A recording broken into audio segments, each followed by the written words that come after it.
तो कहानी की शुरुआत में हमें हमारी मेन फीमेल लीड को दिखाया जाता है जिसका नाम है चा मूही, जो कि एक फेमस कोरियन एक्ट्रेस है। इस बार भी वो अपनी मूवी की शूटिंग के लिए अब्रॉड आई हुई थी। एक हिस्टोरिकल प्लेस में सभी स्टाफ शूटिंग की तैयारी कर रहे होते हैं और यहीं पर हम हमारे हीरो को भी देखते हैं जो कि उसका ट्रांसलेटर है और इसका नाम है जुहो जिन, क्योंकि एक इंटरनेशनल प्रोजेक्ट है एक जापानीज एक्टर के साथ जिसका नाम कुरुसावा है। तो चा मूही को अपने ट्रांसलेटर के साथ हमेशा कनेक्टेड रहना पड़ता था। इस प्रोजेक्ट की शूटिंग कब की खत्म हो गई थी पर एक छोटे से इंटरेक्शन की शूट का आखिरी दिन था। तो चामुही ने उस जापानीज एक्टर के लिए एक फेयरवेल मैसेज लिखा था। ये बात वो हुजिन को भी बताती है। तभी शूट भी स्टार्ट हो जाता है। एक्टर कुरुसावा चामुही से बहुत सारी बातें करता है और कहता है ये नजारा बहुत खूबसूरत है, इतना खूबसूरत है कि ऐसा लगता है कि देखता ही रहूं। ह्यूजिन भी ये सब ट्रांसलेट कर रहा था। कुरुसावा आगे कहता है मुझे लगता है कि ये ज्यादा खूबसूरत इसीलिए लग रहा है क्योंकि तुम मेरे साथ हो, और आखिर में बोल ही देता है कि मैं तुमसे प्यार करता हूँ, मुझे तुम बहुत पसंद हो। चामुई हुजिन की ट्रांसलेशन का वेट कर रही थी। वो पूछती है क्या ये मुझे गुड बाय कह रहा है, क्या मैं अपना फेयरवेल मैसेज इसे सुना दूं? लेकिन हुजिन का कोई भी जवाब नहीं आ रहा था। वो बिल्कुल फ्रीज हो गया था, जैसे वो सोच रहा हो कि चामुई को उसका कन्फेशन बोलूं या ना बोलूं। जैसे वो चामुई को बताना ही नहीं चाहता था कि उसने क्या बोला है, लेकिन सबकी नजरें उसे ही देख रही थी कि क्यों ये ट्रांसलेट नहीं कर रहा। और वो ट्रांसलेट करते हुए कहता है इन्होंने आपको कन्फेस किया है मिस चामुई। ये सुनते ही चामुई शॉक होकर खड़ी रह जाती है और इसी के साथ सीन शिफ्ट होता है और कहानी एक साल पीछे चली जाती है जब हुजिन और चामुई मिले नहीं थे और दोनों इस प्रोजेक्ट के लिए काम भी नहीं कर रहे थे। वो जापान में एक कॉन्फ्रेंस अटेंड करने के लिए आया हुआ था एक नॉवेलिस्ट का इंटरप्रेटर बनकर।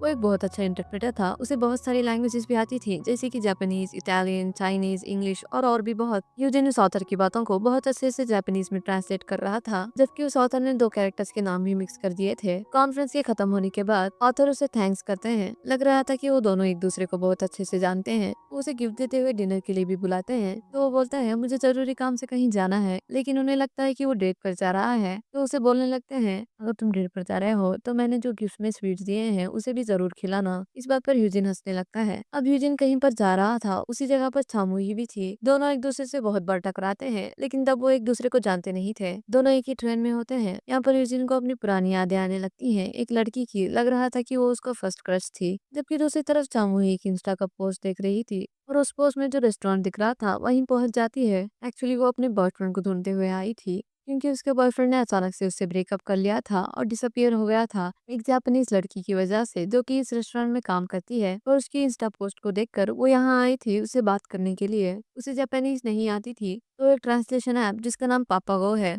उसे यूज कर रही थी, लेकिन वो ऐप उसके इमोशंस या गुस्से को ठीक तरीके से ट्रांसलेट नहीं कर पा रहा था। तभी वो देखते हैं कि एक लड़का उसके बगल में बैठा हुआ है जो कि और कोई नहीं यूजिन था, हमारा हीरो। उसे चाइनीज ब्रोशर पढ़ता देखकर उसे लगता है कि ये चाइनीज होगा और अपने आप में गाली भी ट्रांसलेट करने लगती है। यूजिन तो अपनी हंसी कंट्रोल कर रहा था, लेकिन तभी यूजिन के मोबाइल पर तो एक कोरियन मैसेजिंग ऐप है उसकी नोटिफिकेशन की साउंड आ जाती है। तो उसे रियलाइज हो जाता है कि ये कोरियन ही है और वो उससे लड़ने लगती है कि तुम मेरी बातें सुनने के लिए चाइनीज होने का दिखावा कर रहे थे। लेकिन यूजिन पूछता है तुम्हें ऐसा क्यों लगा कि मैं चाइनीज हूँ? तो वो कहती है क्योंकि तुम चाइनीज पढ़ने का दिखावा कर रहे थे। तो यूजिन उसे अलग अलग लैंग्वेजेस के ब्रोशर दिखाने लगता है। ये देखकर सामूही बोलती है अच्छा मजाक है, खुद को पापा को समझता है। लेकिन तभी वहां पर एक बच्चे की तबीयत खराब हो जाती है।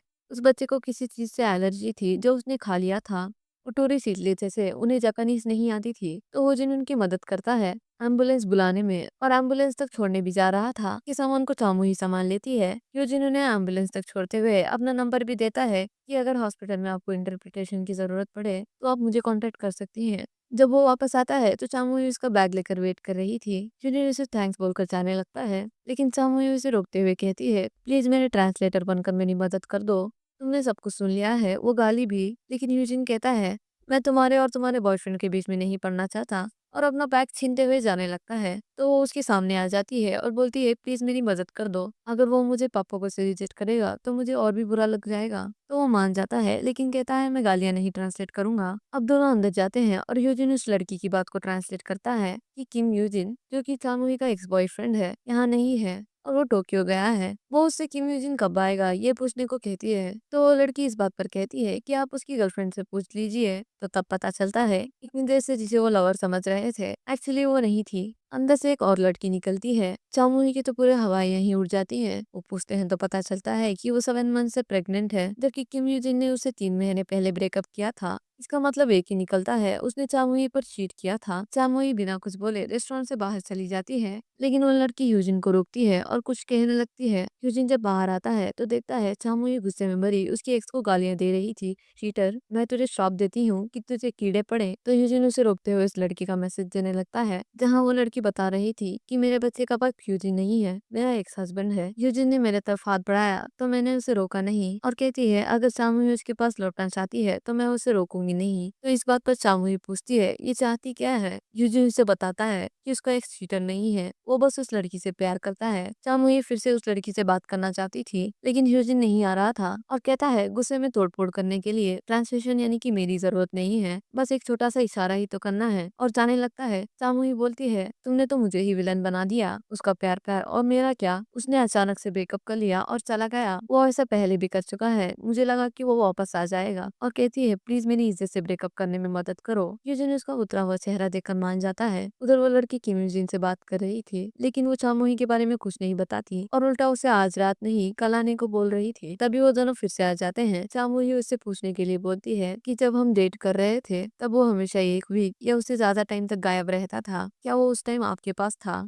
लेकिन वो कुछ जवाब नहीं देती। तो वो कहती है उसने सच में मुझ पर चीट किया है, और गुस्से में बोलती है कि इसे बोलो ना, इसने बेचारी और अबला बनकर मेरे बॉयफ्रेंड को छीना है। लेकिन वो लड़की तो उल्टा और गुस्सा होते हुए बताती है तुम्हारा बॉयफ्रेंड और मैं एक दूसरे के फर्स्ट लव हैं। जब वो जापान पढ़ने के लिए आया था तभी हम डेट कर रहे थे, मेरे फर्स्ट लव को मुझसे किसी ने छीन लिया, ये दिखाकर कि वो बहुत बेचारी है, ये दिखाकर कि उसकी कोई फैमिली नहीं है, उसका बचपन बहुत मुश्किलों से गुजरा है और बेचारी बनकर मेरे प्यार को छीन लिया। सामूही यूजिन से पूछने को कहती है कि वो किसकी बात कर रही है, तो वो उससे रूड वे में बोलती है वो तुम थे जो हमारे बीच में आई थी, और उसे मीन मीन बातें सुनाने लगती है कि लगता है कि तुम सच में बहुत अकेली हो, उसने चीट किया है ये पता चलने के बाद भी तुम यहाँ आ गई। वो जिन ट्रांसलेट तो करना चाहता था, लेकिन उसे पता था कि इसका दिल टूट जाएगा। सामूही भी उसे ट्रांसलेट करने से रोक देती है, क्योंकि उसे समझ आ गया था कि वो क्या कहना चाह रही है। वो कहती है मुझे इसकी कोई बात नहीं सुननी, और इमोशनल होकर बोलती है मुझे रोना आ रहा है, लेकिन अगर मैं इसके सामने रोई तो शर्म के मारे मर जाऊंगी। ये बात सुनते ही यूजिन उसे अपने गले लगा लेता है, उसकी आंखों में आंसू आने लगते हैं। यूजिन उससे कहता है तुम बस ऐसे ही रहो, बाकी सब मैं हैंडल कर लूंगा।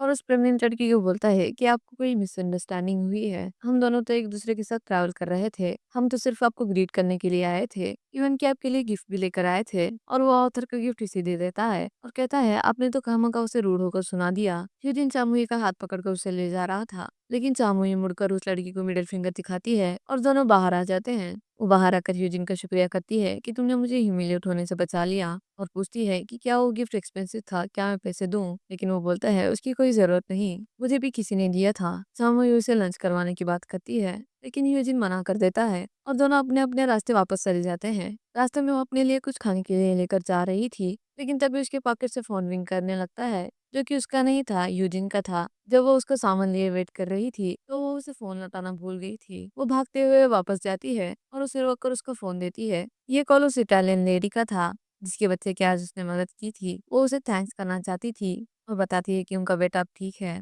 और साइंस के तौर पर उनकी एक रेस्टोरेंट की बुकिंग थी, सब कुछ ऑलरेडी पेड था, वो जा नहीं पाएंगे हॉस्पिटल में रहने की वजह से। वो लेडी कहती है ये मेरी तरफ से एक छोटा सा गिफ्ट है, आपका जिसने फोन उठाया था अगर वो आपकी फ्रेंड है तो उसके साथ डिनर चले जाइएगा, क्योंकि बुकिंग 2 लोगों की है। वो उससे बहुत रिक्वेस्ट कर रही थी तो वो मना नहीं कर पाता और हाँ बोल देता है।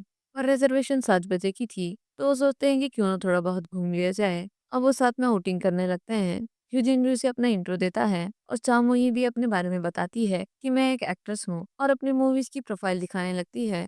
लेकिन हर मूवी या ड्रामा में उसका रोल थोड़ा ही था। यहाँ पता चलता है कि इस वक्त वो इतनी फेमस नहीं है, लेकिन यूजिन उसे मोटिवेट करता है तो वो स्माइल करने लगती है और दोनों बहुत जगह घूमते हैं। इसी बीच चामुई ने उसकी सीक्रेटली फोटो ले ली थी और उसे इंस्टा पर पोस्ट कर दिया था। वो उससे पूछती है क्या तुम इंस्टा पर हो, और अपना अकाउंट दिखाते हुए कहती है मेरे 9,989 फॉलोअर्स हैं, क्या तुम फॉलो करोगे, मेरे 10,000 फॉलोअर्स कंप्लीट करने में हेल्प कर दो। लेकिन यूजिन कहता है सोच कर बताता हूँ, क्योंकि फ्यूचर में जब तुम फेमस हो जाओगी फिर तो लोग मेरे भी अकाउंट में आकर मेरे भी पोस्ट चेक करेंगे। वो हंसते हुए बोलती है ना बोलने का स्टाइल बहुत अच्छा है तुम्हारा। दोनों बहुत सुंदर नजारा देख रहे थे। चामुई उससे पूछती है कि क्या तुम पहले भी यहाँ आ चुके हो, तो वो बताता है मैं जिसके साथ आया था उसने मुझसे एक पूरा आइलैंड गिफ्ट में मांग लिया था, वो कहती है, तुम मुझसे अपनी लव स्टोरी शेयर कर सकते हो। यूजिन बोलता है, मैं अपनी पर्सनल लाइफ के बारे में एक स्ट्रेंजर को कैसे बता सकता हूँ। लेकिन वो बोलती है, स्ट्रेंजर हो इसीलिए तो शेयर कर सकते हो, मैं और तुम दोबारा कभी नहीं मिलेंगे, इसीलिए मुझे कोई शर्मिंदगी नहीं फील हो रही। तो वो बताता है कि आज उस लड़की का बर्थडे है, उसे मनाने के लिए यहाँ आया हूँ, लेकिन वो लड़की कहाँ है। तो वो कहने लगता है कि वो अपने बर्थडे सब किसी और के साथ मनाती है, और दोनों वहाँ से निकल जाते हैं रेस्टोरेंट को तलाश करने के लिए। उन्हें एग्जैक्ट लोकेशन थोड़ी समझ नहीं आ रही थी, और इसी बीच एक ट्रेन आने लगती है और गेट्स क्लोज हो जाते हैं। वो कहने लगती है कि रेस्टोरेंट इधर है।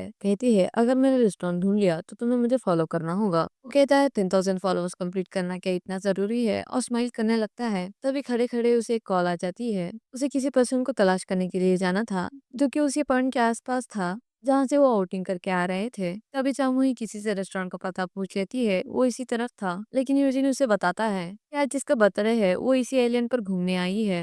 चामुही उसे उसके पास जाने के लिए बोलती है और कहती है, मेरी फिक्र मत करना, तुम्हें बहुत अच्छा मौका मिल रहा है। और तभी उनके बीच में एक ट्रेन आ जाती है, और उसके बाद यूजिन वहां नहीं खड़ा हुआ था। उसके जाने के बाद उसे थोड़ा तो अफसोस हुआ था कि मैंने उसका नंबर भी नहीं लिया। सोच रही थी कि वो मुझे इंस्टा पर फॉलो करेगा भी या नहीं, और ये सीन कट हो जाता है। दूसरी तरफ फ्यूजन भागते हुए उस लड़की के पास जा रहा था, पर जैसे ही उसके पास पहुंचता है तो उसे उसी पर्सन की कॉल आ रही थी। इसके आगे क्या हुआ ये हमें नहीं दिखाया जाता। अब चामुही को देखते हैं, जो कि कोरिया वापस आ गई थी। उसे किसी छोटे से बजट की मूवी में हीरोइन का रोल मिला था, और वो पहली बार मेन लीड बनने वाली थी। ये एक हॉरर मूवी थी जिसमें उसका कैरेक्टर था डोरामी। लेकिन शूटिंग के दौरान डायरेक्टर की स्टंट वालों से लड़ाई हो गई थी, तो चामुही ये स्टंट खुद करने के लिए मान जाती है। ये स्टंट बहुत डेंजरस होने वाला था, और इसे एक ही टेक में करना था, क्योंकि थोड़ी देर में फायरवर्क शो होने वाला था। चामुही स्टंट सक्सेसफुली पूरा कर लेती है।